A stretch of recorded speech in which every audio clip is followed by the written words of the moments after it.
بسم الله الرحمن الرحیم. په پیل کې د خبرونو سرټکي. د روان کال په لومړیو لسو میاشتو کې د تیر کال په پرتله هیواد کې د هوا د ککړتیا د کچې راټیټېدل. د تیرې مرغومې میاشتې له پیله تر پایه د هیواد د اوسپنې پټلیو له لارې 408,876 مټریک ټنه انتقالات او د امریکا او کاناډا ترمنځ اقتصادي شخړه.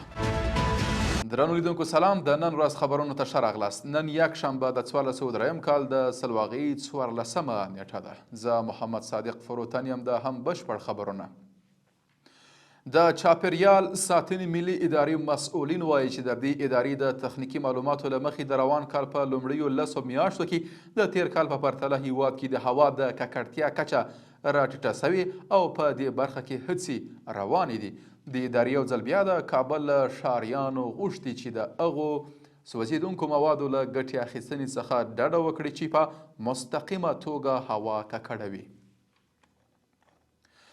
ټولګټو وزارت وایي چې د تیرې مرغومې میاشتې له پیله تر پایه د هیواد د اوسپنې پټلیو له لارې 408,876 مټریک ټنه انتقالات سوي دي.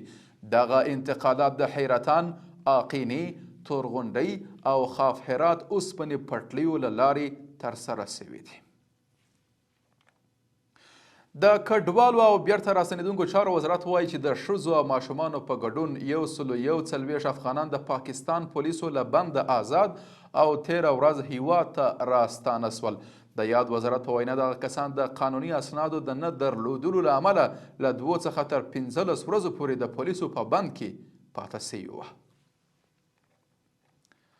په بل خبر کې 6 عربي هیوادونو قطر، مصر، متحده عربي امارات، سعودي عربستان، اردن او فلسطین د امریکا د ولسمشر ډونالډ ټرمپ له هغه وړاندیز سره مخالفت کړی چې پکې له غزې څخه د فلسطینیانو د ایستلو غوښتنه سوې. د دغو هیوادونو د بهرنیو چارو وزیرانو په یوه ګډه اعلامیه کې ویلي چې دا ډول پریکړه به د سیمې بېثباتۍ، شخړو زیاتوالي او د سولې او ګډ ژوند د هیلو کمزورۍ لامل سي. په دې اعلامیه کې دغه راز د نړیوالې ټولنې د همغږو هڅو پر اهمیت ټینګار سوی څو د غزې تړانګه په داسې بڼه بیرته ورغول چې په خپل ټاټوبي کې د فلسطینیانو د پاته کېدو ضمانت وکړي. او په پای کې د نړۍ څخه د کاناډا لومړی وزیر جاسټین ټروډو د ټرمپ لخوا د دغه هیواد پر وارداتي توکو د 25 سلنې تعرفې د وضع کېدو په غبرګون کې ویلي چې کاناډا به هم په ورته اقدام لاس پورې کړي.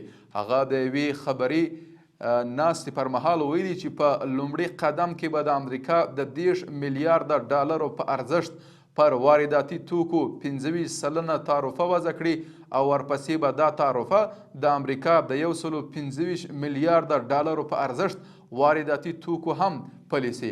ټاکل سوي چې د کاناډا لخوا پر امریکایي وارداتو تعرفه سه شنبه د فبروري پر 4مه پلي سي. له ملتیا مو مننه.